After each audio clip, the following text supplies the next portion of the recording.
Dahil sa patuloy pa rin pagtaas ng bilang ng mga kaso ng COVID-19 sa bansa, ipatutupad na rin sa Clark Freeport Zone ang no vaccination or no COVID test, no entry policy simula sa Sabado, January 15, 2022. Sa inilabas na circular memorandum ng Clark Development Corporation kahapon, sinabi nito na ang polisiya ay alinsunod sa kautusan ni Pangulong Rodrigo Duterte na limitahan ang galaw ng mga hindi pa bakunado kontra COVID-19. Sa ilalim ng polisiya, lahat ng manggagawa, service providers, locators, at visitors na papasok sa Clark Freeport Zone ay kinakailangang magpakita ng kanilang mga vaccination card at proof of identification. Samantalang ang mga hindi naman bakunado ay kinakailangang magpakita ng negative result ng RT-PCR test na isinagawa sa loob ng 24 oras. Ayon umano sa resolusyon ng IATF, may tuturing na fully vaccinated ang isang individual kung 2 linggo mahigit na ang nakalipas nang maturukan nito ng second dose ng COVID-19 vaccine at 2 linggo o mahigit naman kung naturukan nito ng single dose na bakuna.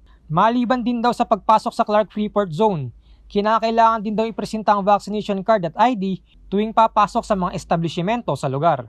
Maaari din umanong i-refer ng gwardiya ng Clark Freeport Zone ang mga walang vaccination card sa pinakamalapit na medical clinic upang doon magpa-antigen o RT-PCR test. Maglalabas din umano sila ng listahan ng mga medical clinic o facility sa labas ng Clark Freeport Zone kung saan maaari magpa-test ang mga hindi bakunado. Ayon pa sa memorandum, dapat din umanong ipatupad ng mga driver ng mga pampasaherong sasakyan ang mga nabanggit na kautusan bago pasakayin ng mga pasahero. Asahan din daw ang pagsasagawa ng mga random inspections sa mga establishmento, residential areas, at mga opisina sa loob ng Clark Freeport Zone. Kaya dapat umanong laging ihanda ng mga papasok dito ang kanilang mga ID at iba pang dokumento upang makaiwas sa abala. Marian Lozano, CLTV News.